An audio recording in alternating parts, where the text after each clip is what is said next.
O champanhe caro permanecia intocado, as bolhas morrendo lentamente na taça de cristal, assim como a coragem de Alana. Aos 23 anos, ela estava na suíte presidencial, o mármore frio sob seus pés descalços, o vestido de noiva de $1000 jogado sobre uma poltrona. Luiz Henrique, seu recém-marido milionário de 36 anos, observava a vista da cidade do 30º andar, o terno perfeitamente alinhado, as costas largas tensas.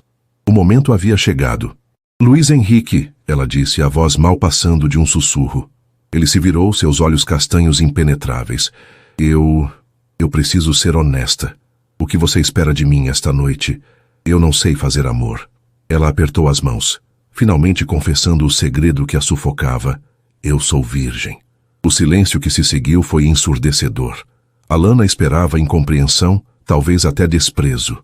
Mas Luiz Henrique apenas assentiu, e o ato impensável dele não foi de raiva, mas de uma confissão ainda mais sombria, revelando seu próprio segredo devastador.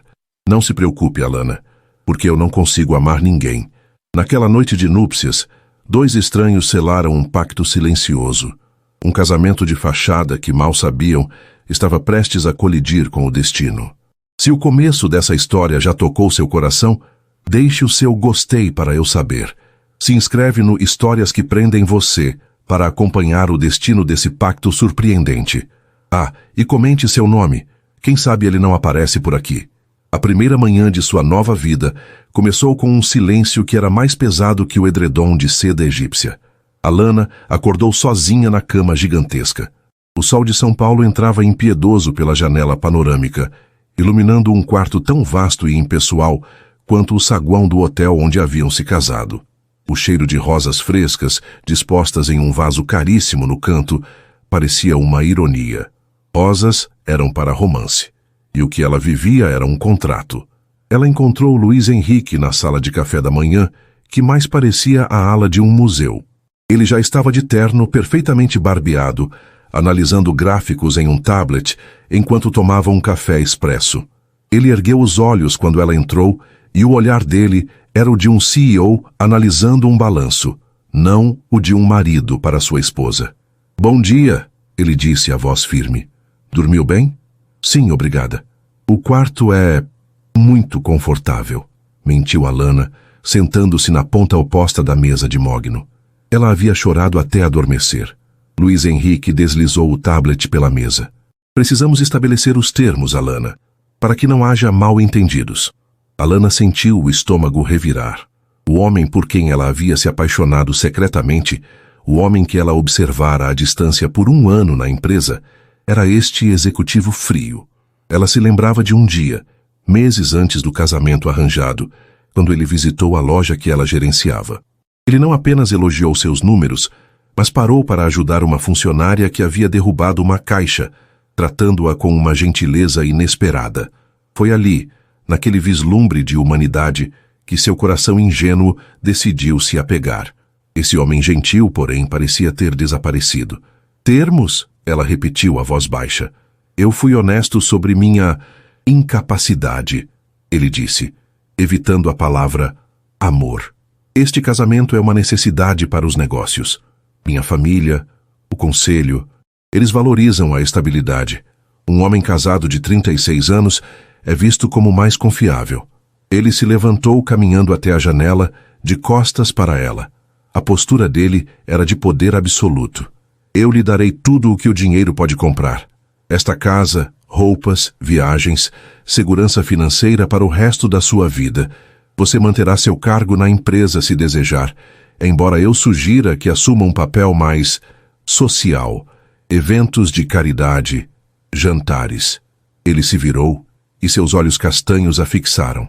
Em troca, peço uma coisa: aparências. Em público, você é a senhora Alana Drummond, a esposa feliz, a anfitriã perfeita. Em privado, teremos vidas separadas. Seu quarto fica na ala oeste, o meu, na leste. Não haverá exigências, nem de um lado, nem do outro. Alana engoliu em seco. Órfã de mãe, com um pai que mal se lembrava dela, Alana não tinha para onde ir. Aquele casamento, que parecera um conto de fadas quando a família Drummond a descobriu, Como a gerente brilhante e educada que seria a esposa perfeita, era agora sua prisão dourada. Mas, no fundo de seu coração, ela ainda o amava. Ela havia aceitado na esperança de quebrar a armadura dele. A confissão dele na noite anterior havia sido um golpe, mas ela ainda não estava pronta para desistir. Eu entendo, Luiz Henrique, ela disse, com uma dignidade que ela mesma se surpreendeu em ter. Eu cumprirei minha parte no acordo. Ele assentiu satisfeito.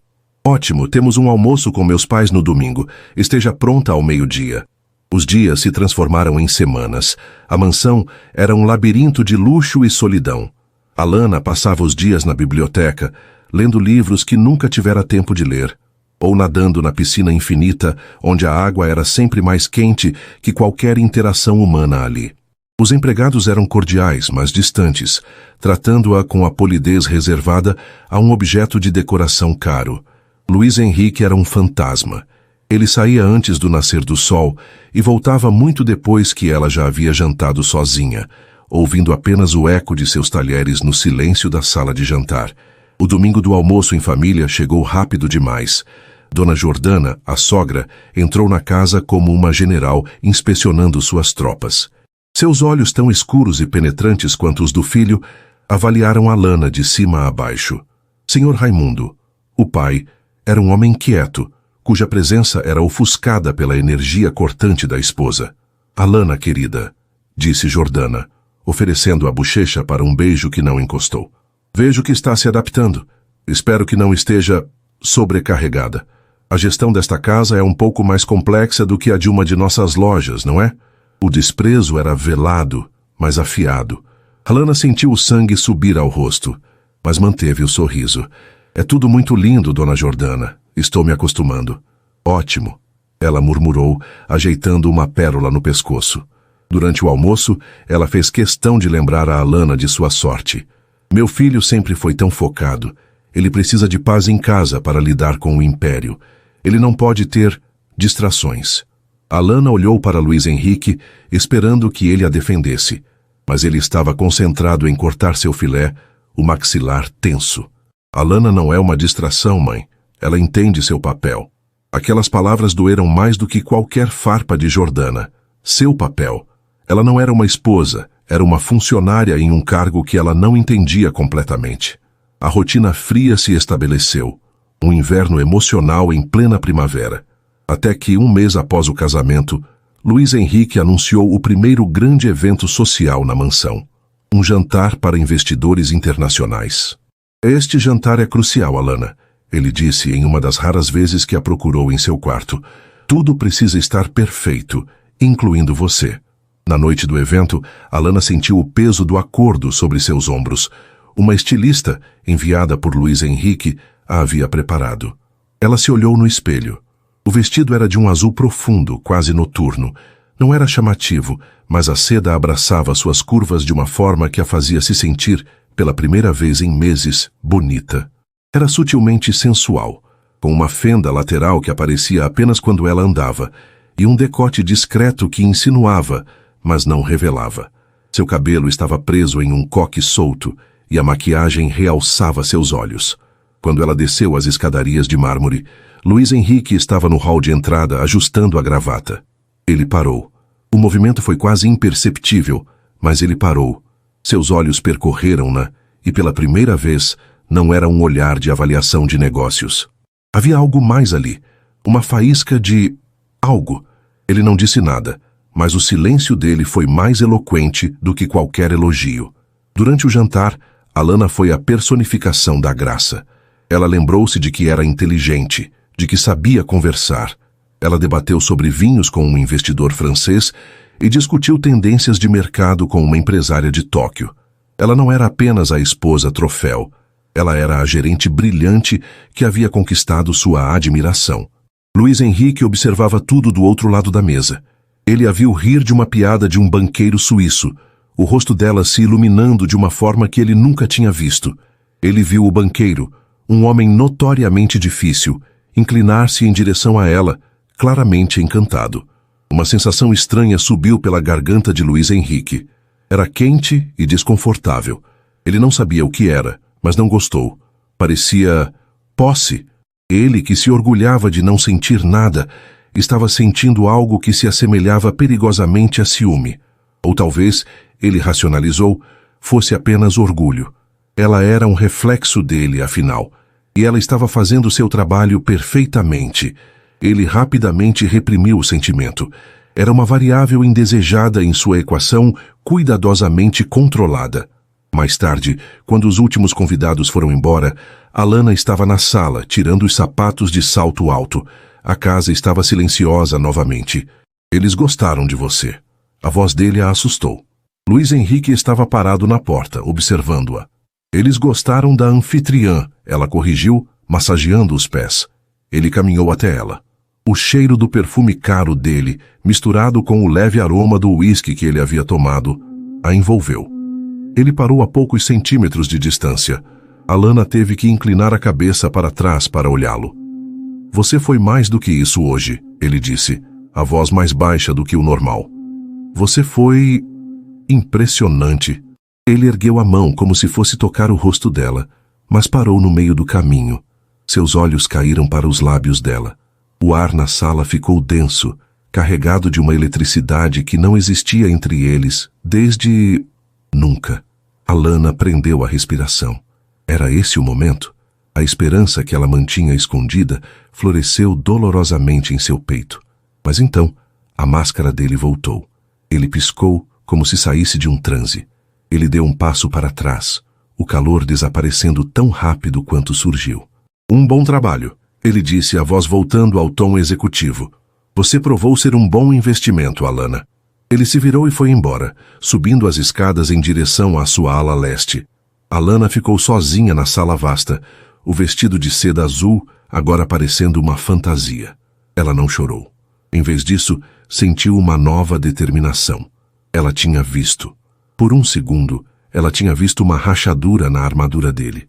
Ele podia não conseguir amar, mas ele podia sentir. E para Alana, naquele momento, isso era o suficiente para continuar lutando. Os meses seguintes ao jantar se arrastaram com uma lentidão dolorosa. Aquele vislumbre de humanidade em Luiz Henrique, aquela faísca de desejo que Alana viu nos olhos dele, foi enterrado sob semanas de indiferença.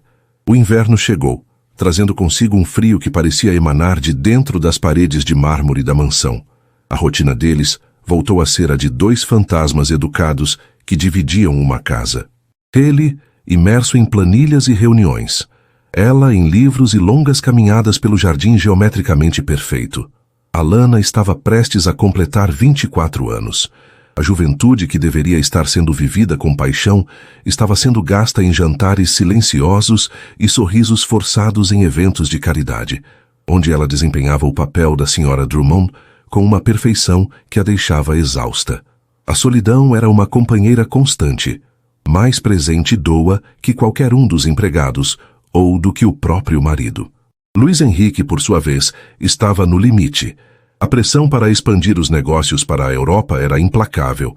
O conselho estava dividido, seus pais o pressionavam em casa, e o vazio que ele carregava desde a adolescência, o trauma que o fez construir muralhas e declarar que não podia amar, parecia maior e mais sombrio do que nunca.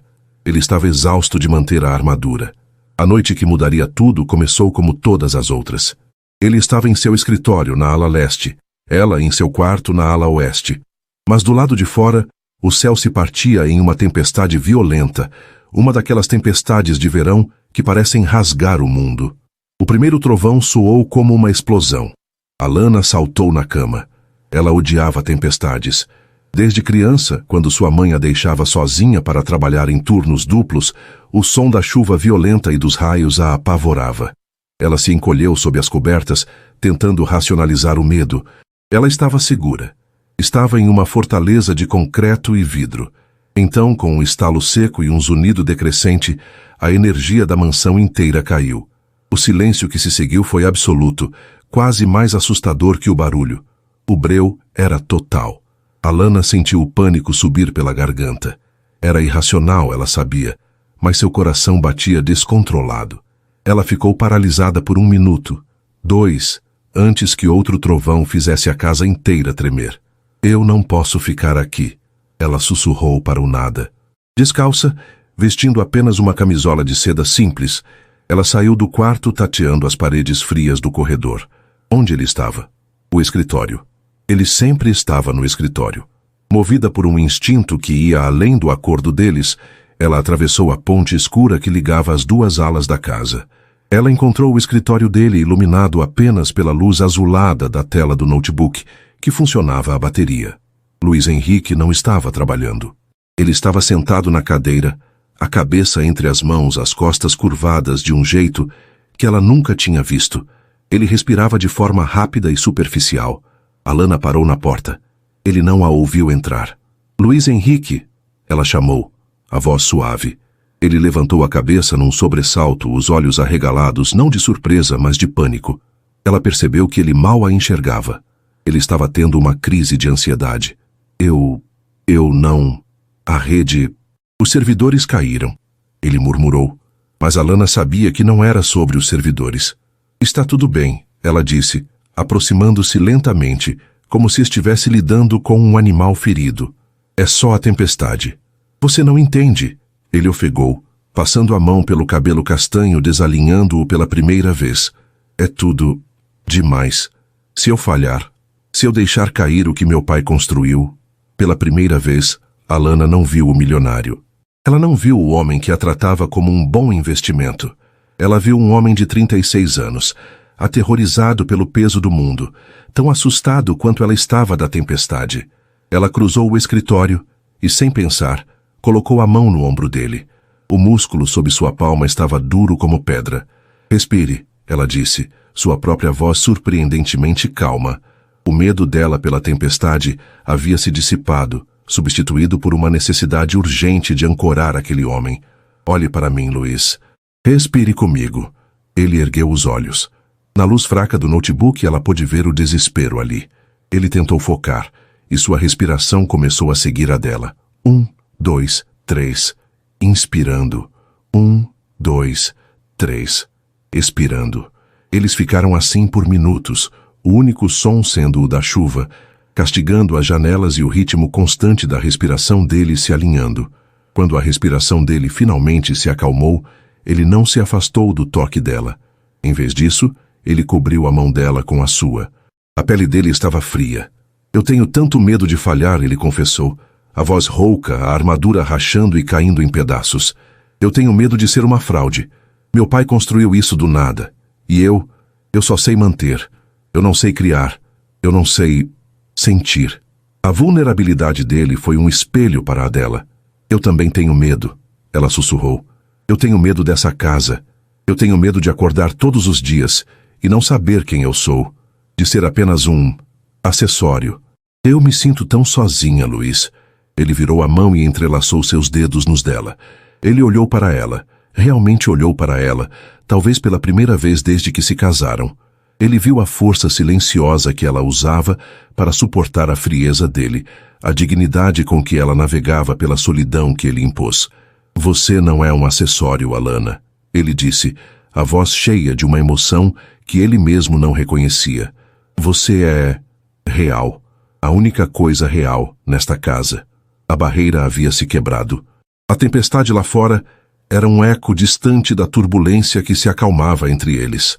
Ele se levantou, mas não soltou a mão dela. Ele a puxou gentilmente